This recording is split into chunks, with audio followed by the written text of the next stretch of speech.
ये मैं सोच रही थी कि जगदम्बिका पाल जी का बड़े विस्तार से मैंने भाषण सुना। उन्होंने जो जो चीज़ें आज सरकार में कही, एक इंटरिम बजट और डिमांड फॉर ग्रांट्स हर सरकार लाती है, हमारी सरकार लाती थी। It's a part of procedure, there is no right or wrong about it. But आज देश में क्या हो रहा है और दुनिया में क्या हो रहा है, और जब कोई हमारी महिला एलपीजी के बारे में बात कर रही थी या आंदोलन कर रही थी, तो एक कैबिनेट मिनिस्टर जी खड़े रहे और उन्होंने कहा कि ये वक्त देश को साथ और एक आने का है। मैं प्रस्ताव देना चाहती हूँ जिसके बारे में पहले भी मैं बोल चुकी हूँ कि the world is in a global crisis and when the Pahalgam attack happened, this was the same opposition which stood with the Modi government in support of the larger interest of the nation। या कन्नी मोड़ी जी बैठी है, बहुत सारे मेरे सांसद हैं जिन्होंने भारत की तरफ से हम प्रदेश गए और भारत की तरफ से हमारी जो मांगे हैं वो दुनिया में बताई। I think time has come and I take this opportunity even if it doesn't fall in the gambit of this grants, but I want to say because it's a crisis. The world is at a crisis and India is soon going to be in a crisis. Please call urgently an all-party meeting. हम सब आपके साथ खड़े रहेंगे, देश के हित के लिए रहेंगे, but please call for an all-party meeting. Let's debate the war. We are happy to work in the larger interest because it's impacting each one of us who's sitting here. हर एक के क्षेत्र में कुछ, मैं 4 उदाहरण मेरे क्षेत्र के सर देती हूँ। खट्टर साहब या बेटे, आपके यहाँ भी ये होता होगा।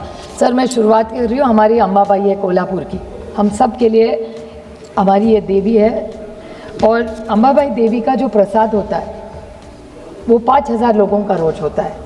खट्टर साहब आज उसको 2000 लोगों को ही खाना खिला पा रहे क्योंकि गैस का इशू हो गया है, और ये हमारी अम्बाबाई की नहीं, सब जगह हो रहा है। तो मंदिरों में प्रॉब्लम्स होने लगा है।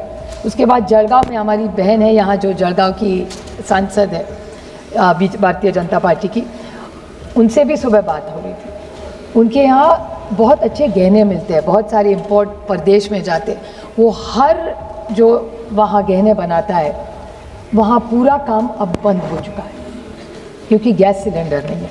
उसके बाद एमएसएमई, पूरा एमएसएमई जहाँ से मैं आती हूँ, हमारे पूना डिस्ट्रिक्ट में बहुत सारे एमएसएमईज हैं, आज 75% बंद पड़े।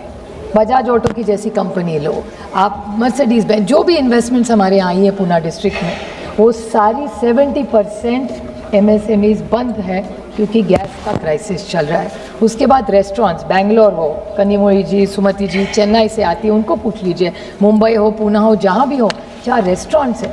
ये रेस्टोरेंट्स का सवाल नहीं है, लेकिन ये लाइवलीहुड्स है। तो आज एलपीजी के बारे में अनिल देसाई जी ने भी कहा, आज एलपीजी के बारे में हमें अपेक्षा थी कि एक स्टेटमेंट आए सरकार से।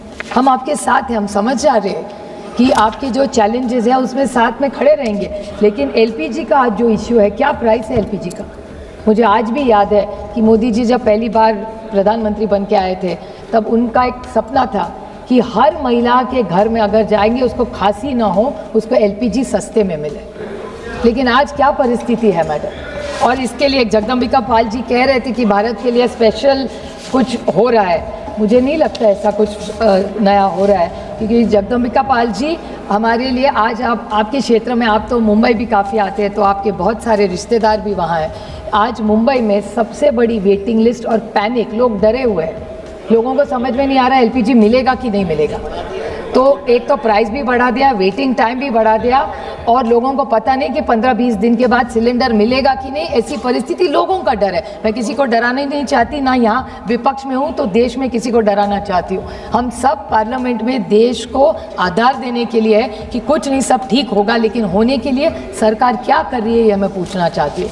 ये डिमांड का ग्रांट्स में बहुत सारी उन्होंने पूछेगी। एक नया आज ट्रम्प साहब ने एक नया ट्वीट किया आज, मैं पूछना चाहती हूँ सरकार को, आज ही एक ट्रेड इन्वेस्टिगेशन है, मुझे पता है कि इन्वेस्टिगेशन ही है, लेकिन एक ट्रेड इन्वेस्टिगेशन आए S301 of trade act. Can the honourable finance minister clarify to this nation that with this new trade act which is S301, which the Honorable President of America has tweeted about, what is the impact that's going to have on our economy, and with this new numbers that this government has come with, will you be able to manage the growth story of India which you are claiming with so much, such a mess the world is in? It's going to impact trade, It's going to impact our livelihoods. How? What is the contingency plan? आप जगदम्बिका पाल जी बोल रहे थे कि एक बड़ा contingency plan है. It's a 1 lakh crore amount is what you said.